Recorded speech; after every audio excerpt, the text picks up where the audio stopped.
Tonight's bedtime story is called Warplanes, and it has several autobiographical details, so if you know me at all, you could try to spot those. Let's begin. The new owners of the home on Glass Eye Lake were 2 weeks from their scheduled move-in date. They hated the carpet. It was all coming out. But they were mostly fine with the paint job. There was just one upstairs bedroom that needed a coat of primer and a couple coats of something called Oceanglory. Marvin's boss had met him at the Get-and-Go gas station at the southern edge of Multi-Oak and given him the key to the lake home, a few gallons of primer, and a 5-gallon bucket of Oceanglory. He had also given Marvin handwritten instructions, which he had read aloud to Marvin twice, and then made Marvin read back to him twice before sending him on his way. Upstairs hallway, second door on the left. The rain started right as Marvin arrived at the house. He ran his equipment in from the car in 3 clumsy trips.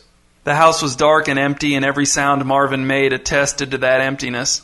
He walked into the living room and stood in front of the bank of windows that stretched from one end of the room to the other, looking out over the tossing, heaving lake as the rain tapped against the glass. He leaned forward and rested his forehead against the window, slipping his hands into the pockets of his white painter's pants, which were spattered with the paint of a dozen different jobs, most of it some slight variation of beige. Marvin's lower back throbbed in expectation of the coming labor, but he was glad for the hours, glad for a chance at a few more dollars to throw at the credit card debt. He got both cans of primer, 2 roller pans, and the 18-inch roller out of the front hall and up the stairs in one trip, although one of the primer cans knocked a small chunk out of the varnished wooden handrail. "Second door on the left," he said to the vacant hallway, and he pushed the door open with his knee. He dropped the equipment on the carpet, turned on the light, and then stood still with his finger resting on the switch, gaping at the walls of the bedroom. They were covered, all 4 of them, from floor to ceiling with a beautifully intricate painting of what had to be the biggest, most outlandish scene of aerial combat ever conceived. Jets and planes of all kinds from all corners of the globe waged war on each other on the walls of the bedroom. They swooped and soared and spiraled down in flames, cutting the puffy cumulus clouds to shreds. Anachronisms abounded. A half-dozen World War I biplanes, the scarves of their tiny pilots snapping in the wind, swarmed around a lumbering A-10 Warthog like sparrows harassing a vulture.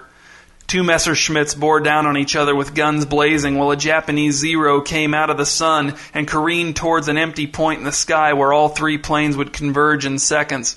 A B-17 Flying Fortress tried to fly cool and casual above it all, but a Spitfire with smoke billowing from its engines was barreling toward it with other ideas. Marvin went back into the hall and counted the doors on the left side again.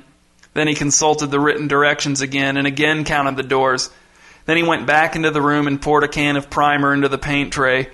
He dipped the roller, which was screwed to the end of a 4-foot plastic pole, into the primer and rolled it back and forth on the tray, feeling it become heavier as the primer soaked into its thick nap. Then, with one smooth, smacking swipe, the painting of the massive dogfight was incomplete. Jets fired missiles into a wet, white nothing, and bullets came back at them from the nothing, exploding their fuselages.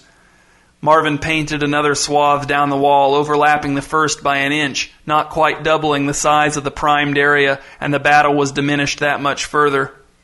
Years ago, when the kids were all young, Marvin and his family had lived less than a mile from an air base. He would be out on the back deck grilling cheeseburgers while the kids tried to lasso the dogs with jump ropes, and then they would all hear a low scream coming towards them and look up, and a trio of flashing jets would streak across the blaring blue sky, their crisp contrails chasing after them.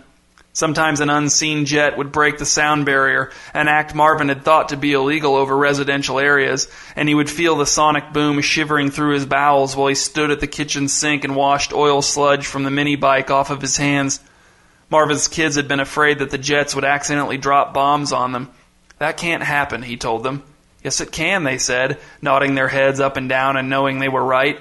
"What if the bombs aren't stuck on tight enough? What if one of the pilots presses the wrong button?" "That won't happen," said Marvin. "They would get into so much trouble." "You said everyone makes mistakes," said his kids. "You said that." "I did say that," Marvin admitted. Once, Marvin had taken the kids to an air show at the base. There was a near collision between 2 stunt pilots in F-16s. He didn't know how they had managed to miss each other. From his spot on the grass, with his kids scattered around him reclining on beach towels and wearing colored sun visors on their heads, it looked to Marvin as if the jets had been mere inches apart, yet neither pilot had ejected. He had been so overcome with emotion that he started to cry, and his kids got very quiet, watching him out of the corners of their eyes. What could he have told them? That human error crawls all over everything, no matter how well devised or well defended or well rehearsed?